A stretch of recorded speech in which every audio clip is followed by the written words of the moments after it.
Okay, we're at Green Valley Recording, one of the oldest surviving studios in the Williamsport area. I'm going to take you for a tour.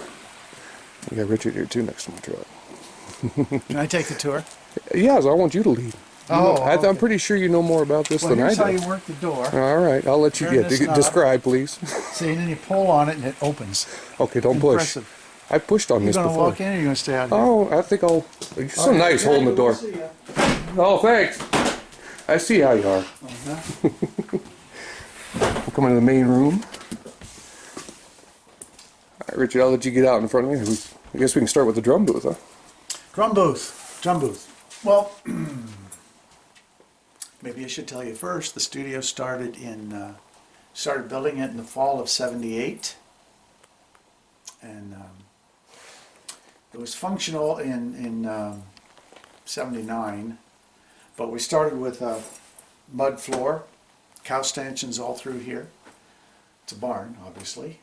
And at the time, most studios were built they were built very dead. All the acoustics were very dead. Studios that were built in that period of time. Mm-hmm. Prior to that, they were very live. So they go through cycles. But at any rate, we decided, that is the guy who helped me build this, Conrad Malieu, we decided we wanted to make this flexible. So we built a drum booth that isolates the drums from the band. That's got broadband absorbers in the ceiling and the back wall and the front wall. So it keeps the sound in there. And we initially didn't have it enclosed. We didn't have glass around it, but we really couldn't isolate it then if we had an acoustic player. Not that we can isolate it totally now anyway, but it's much better. And then we added this room too. I'm sorry. Oh, go ahead. Go ahead. Added this room, or not added it, but we sectioned this off. So this suffices as a vocal booth. So we can put a singer in here, isolate him from the drums pretty much, or an acoustic guitar. We sometimes put acoustic guitars in there. This room's very dead. You don't hear any reflections on your voice. And then this room is kind of divided into two areas. This part has carpeting on it. That part is all tiled. So it's brighter, a little brighter on that end. If you only did a bright recording, and this is kind of living room sounding. I'll call it that. We used to have an acoustic grand piano that sat here, and that's why this odd-looking gobo's on the wall. The lid lifted up like this, and it kind of kept that from bouncing back in the room. But now we left it up there because it does absorb some sound. Mm-hmm. Gives me a place to hang my wires under it, out of the way. And all this stone here is from our fence rows. I put those all in there. I laid them in, went up and got them and laid them myself. And they're not flat, so they reflect on different angles, so you don't get any slap echo. If you want to take a picture of the ceiling, you'll see the same thing. They're angles. It's all stepped so that you don't get flutter echo that will bounce back and forth until it decays. So it's kind of designed to have a nice sound to it. The room sounds good. You can record things, and you can actually get some distant miking if you want to, and get some good sound out of it. So And that's the story on the physical rooms. I did see something else that might be interesting is that lighting is important to musicians. So if you want to shine back there, you can see that I've got a lot of lighting options. This wall can go up, or that wall can go up, or that can go up, or this can go up, or all of them can go on. So a lot of times guys like to feel like they're in a club environment where it's semi-dark, so I can just give them whatever lighting they need. The place is now wired for 6 headphone mixes, 6 independent stereo headphone mixes, so that if you have 6 members in the band, they all can have their own personal stereo headphone mix, different from everybody else's. So that was a fairly recent change when I went from my old board to the new one, which we can get to later. Mm-hmm. Another question? Yeah, your Neumanns, What about them? your babies, my favorites. Now, Neumann U87. These are These have been refurbished by Neumann, but they are, I don't know the exact year they were made, but probably 75, around 75, U87s, not two of those. Then a bunch of other mics, just tons of them, a lot of variety, but a couple of ribbons and a bunch of dynamic mics and some more condensers, you know, just a good variety Yeah. selection. That goofy thing against the wall that's called a gobo. Right around here so you can Means get go between. You put it between two instruments, like if you want to have two guitar players, you can just pull this out and put it between them. And again, it doesn't isolate them, but it does reduce the sound getting picked up by the mic on each amp. Right. And these, a friend of mine sold these to me. I traded them for time. You probably don't know him. It's Eric Manival. I don't know what he was doing with them. Probably using them for cushions for his sofa. Yeah. Well, He said they were comfy. oh yeah, another light. These Oh, I forgot about those. Yeah, you put these on too for whatever. And that about covers this room. But you can hear you hear a little reflection on my voice. Hear that? Yeah. It's a short RTA, but it's a good sound. It's not too noisy. And this is a hallway. This is a hall. We'll We have a document door that. here we almost never close, but it's Yeah, just in case. Well, I'll go first. yeah. You go first, because that way I can make You sure. can. You don't hit me with the door. Yeah. I'll get you to the center hub of the system. This room, it's called the control room, and my partner, who helped me build it, was a student at Bucknell at the time, majoring in physics. And he borrowed a lot of analyzers, equipment to analyze the reflections of the room. Mm-hmm. But this is not a perfect room, but it's really good. I mean, it's you can tell my voice sounds different in here. You don't hear any echo. No. Any slap. But there are broadband absorbers all through this back wall, in the ceiling. And you see some old speakers we don't use anymore. Yep. We used to try to They're fix they're them. there for nostalgia now. Yeah, they're just for looks because I'm too lazy to take them down. And over here used to be my refrigerator-sized tape recorder and the mix-down machine. They filled this area totally. 16 tracks, analog 2-inch tape. Here's a piece of the tape so you know what it looked like. Oh yeah. I forgot that was hanging there myself. Yeah. Yeah, the bad old days. This is just a keyboard, 88 notes. It's a Motif Yamaha. Clients can use that either to use the onboard sounds, or this software has a lot of VSTI's, virtual instruments, built right into it. Mm-hmm. So you can just choose whatever kind of a sound you want, and record the MIDI and change it later, whatever you want to do. Richard, what did you start out? I know you started out in analog, and what was the I know you went from analog to SAW to now you're at Studio One. You want to kind of describe the Transition? Yeah, the transition. Yes. Well, yeah, I was using analog, 2-inch analog tape to do the master recording, and mixing that down to 1/4-inch half track. And a lot of people were getting into digital. They're buying these ADATs, which were 8-track digital recorders that used videotape as the media. And you could link those together. I don't know how many you could put together, but maybe up to 32 tracks you could get on them. Mm-hmm. 4 machines together. But I heard some of that stuff. People would bring the product out here, either usually final mixes, and I just felt like the stereo perspective was not very big, had a really small sound to it, so I wasn't impressed. And I thought digital was really not mature, that it wasn't good. At that point. At that point. Then things changed, converters got better, and I just jumped right over the hardware recorder right into software, and I got a product called Software Audio Workshop. And I just thought it sounded great. It sounded very analog, and I bought really good converters for it. So I had 16 tracks I could record up to 16 tracks at a time, but the software would allow me to record 120, up to 120 tracks. Now, I used that for a long time, until, well, 2 years ago. And 2 years ago, I decided I was going to get rid of my original analog mixer because it had seen better days, and I didn't want to keep patching it up. So I researched and finally decided on this bad boy. This is a Presonus Studio Live.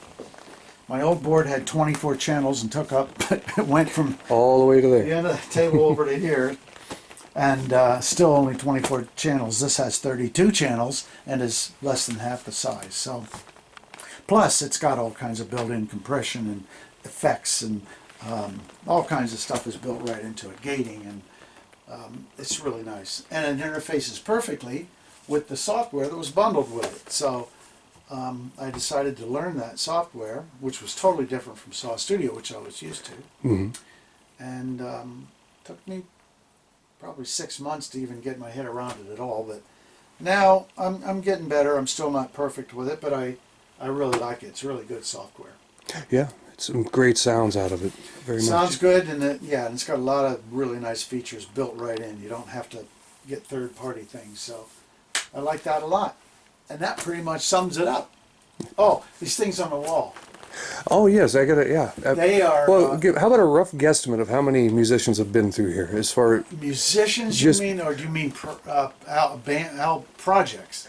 well, yeah. I don't know the answer to either. Yeah, so. probably thousands at the very least. But as far as let's say records, maybe, because we'll take a quick shot here of all. There's more in the back room behind us. Oh, there's a stack of them in there besides the ones that are on the wall. I probably Yeah. have 200 of these. And what these represent is these are a plaque made by disc makers. And disc makers is a replicator in New Jersey.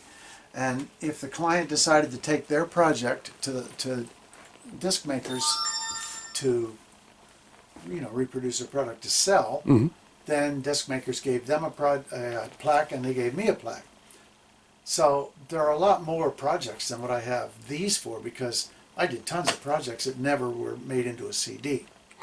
Yep. Number one, and number two, I only have plaques from disc makers because some people decided to send their projects to other replicators. Right. So this is not really any kind of a real. Wow, look at that guy. Oh, that guy. He looks just like you. Well, no, this guy's handsome. Oh, thank you. Anyway, that's the story up to now. I don't know what else would be interesting. It's all pretty interesting.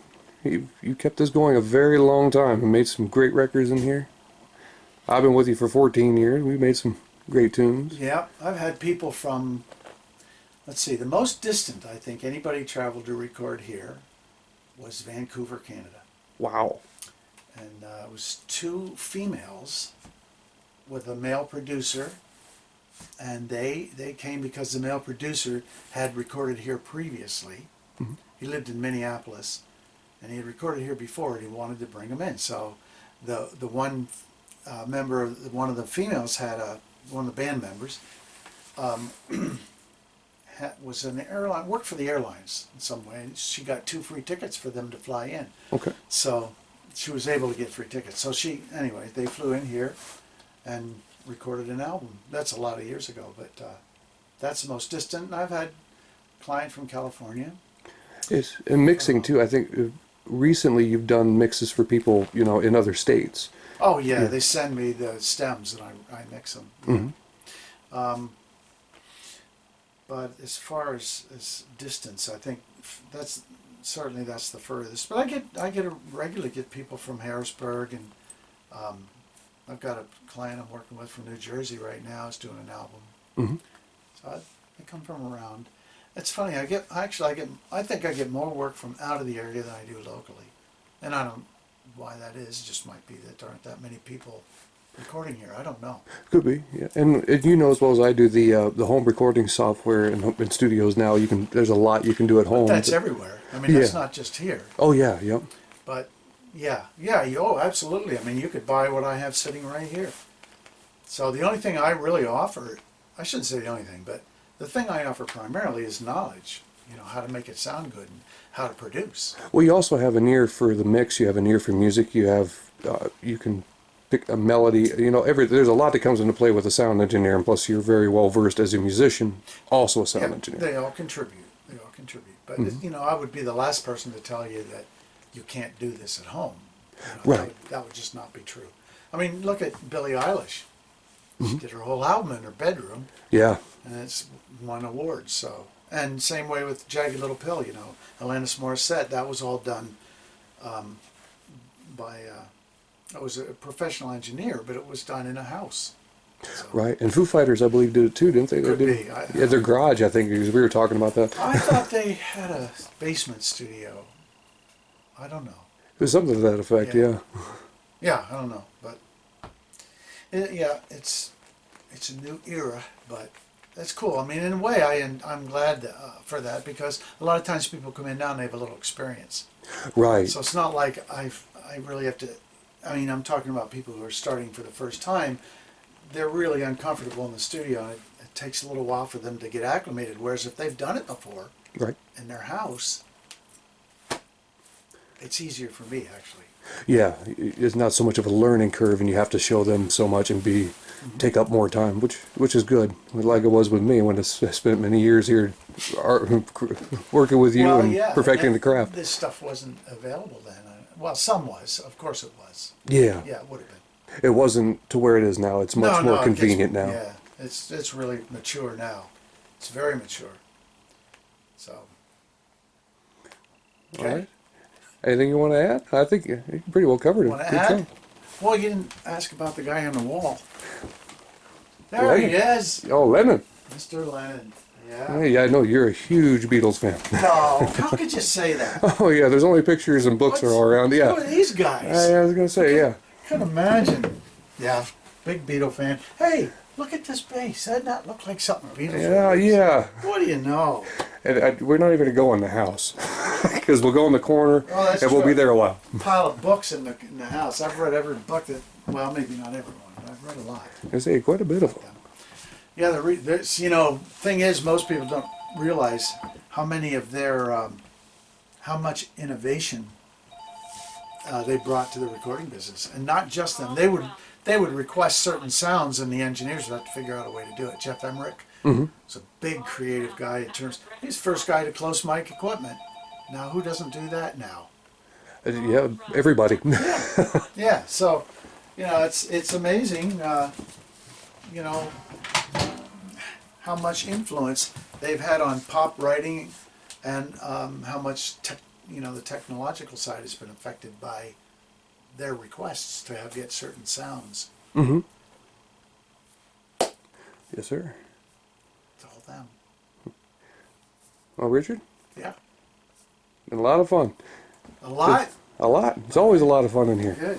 Hey, I recommend anybody come down and see this. Oh, thing. one more thing. What you got? Watch. This is fun. Oh, the sliders. Oh, hey, we got to get a good shot of that. Ooh, hey. That is amazing technology right there. Yeah, these are all the mixes, you know, the all independent mixes. And then this is my main mix in here, which is totally different from all the others. And then if you really want to get the full deal, where is it here? Don't use this. No, it's under utility, I think. Yeah, this will kill you. All right, there we go. Make it dance. It's just silly, isn't it? That's technology. It's amazing. Wow. I forgot they did that part too. It's like a video game, isn't it? It is like watching Tetris and Mario Brothers all in one. Oh boy. See, that's me mixing. You got fast hands. Yeah. So that's that. Okay. Yes, sir. I recommend anybody come down here and see him. Come down here and have a good time. Record with him. I have a website, greenvalleyrecording.com. Go to it. He's just outside of Hughesville, Pennsylvania, in the Williamsport area. So if you, everything's online, you'll be able to find his information very easily. Just Google him. Yep. Yep. Oh, yeah. There's a Facebook page too, but that, yeah, you can't find any information on Facebook. It's all on my website. Yep. And the website's on the Facebook page. You have the link The link there. to it is there, yeah. Yes. You have Yep. to dig for it, but it's there. Yep. Yeah. Yeah. And if not, just ask any musician in the area. They can tell you where he's at. Ask for directions. You're impressed with the mics out there. This is my, Oh, yes. We almost forgot about That's one right. of your many babies. no, this is my real one, 1956.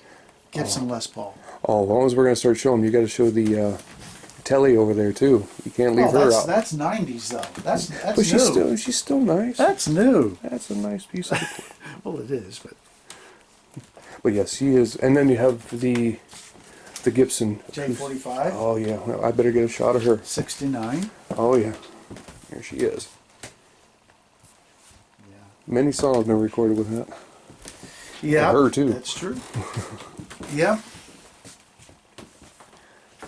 Well, all right, sir. Signing off. Signing off. Sign off. Hang on. Oh, Okay, go ahead. you can see, give you a little bit of history of the building of the studio. Oops. Hey, they're in there nice. Fugitive red and old photos. That won't happen with digital. There's another advantage of digital. Where we're standing right now is right about here. And if you look there, that's where the window of the studio is. Oh, And really? into the studio is right there. I did not know that. This is that doorway right there. Because we added this room on where we're standing now. Okay. This is where we're putting a new wall along there because the original wall would seep. So we resealed that. There's a barrel stove here you can't see, but it was winter outside and we were working in here in the winter. So we had burning wood in this stove, but this was all open. It was cold. First clients, here's the framing of this, the building, what we're standing in now, the control room. This is where we're building the wall. Build the wall? No, don't do that. I think in this case you had to. This is the outside. Just I don't know why we took that. This was a model we hired because we did a promo back in the 1980, I think it was. And then she's using the AKG 414 right there. So I didn't have the Neumann, so it must have been before that. This was a newspaper article about the studio. This is a guy that helped me build it. Yeah. And look at this. Oh, wow. This is me, this is Allison, this is Conrad. And this is before, we were digging a footer for that room out there. You notice we did a lot of handwork. Yes. Back then, yep. A lot of handwork. We dug footers and stuff. And this is, again, we're footer for the added room Wow. out there, which you didn't get on your video, but you know. And there it is framed out. Oh, yeah. There it is framed out. Exciting. That probably covers most of it. Another article from the paper. Oh, this is the floor you're standing on now when we first built it. We just rebuilt it here about 2 years ago. Yep. Yep. Exactly. Well, the top part's original still. Yeah, except it's got that cut in it now because we had to do that. These are the two guys I bought the original board and recorders from. Or they worked for the company. It was called Audio Techniques in New York City. Look at the truck they brought it in.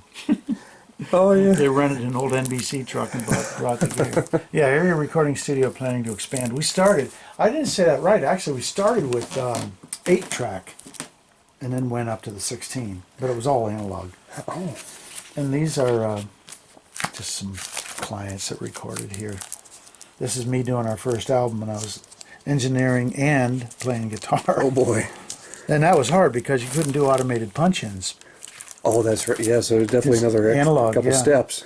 This guy is named Randy Hess. He's an incredible pedal steel player. He was from Nashville. He lives out in California now, but he's really a good musician. I thought I'd have a better shot of my original board. There's Allison's first record. Oh, yeah. Oh, here's the original board. No, that's not. That is it. Here it is. That's the board. See how big it is? Can you tell? Oh, yeah. You can see it. Because this is us standing there. Here's the board. Yeah, I remember that thing was a beast tearing Oh down. my gosh, yeah. And it was heavy. Yeah, that's it. That is the deal. These are just some people who gave me, their promo pictures and stuff. I stuck them in here, but yeah, that's it. And that's it. End of story. We that's the close the history. storybook. Close the storybook. Bye. Bye.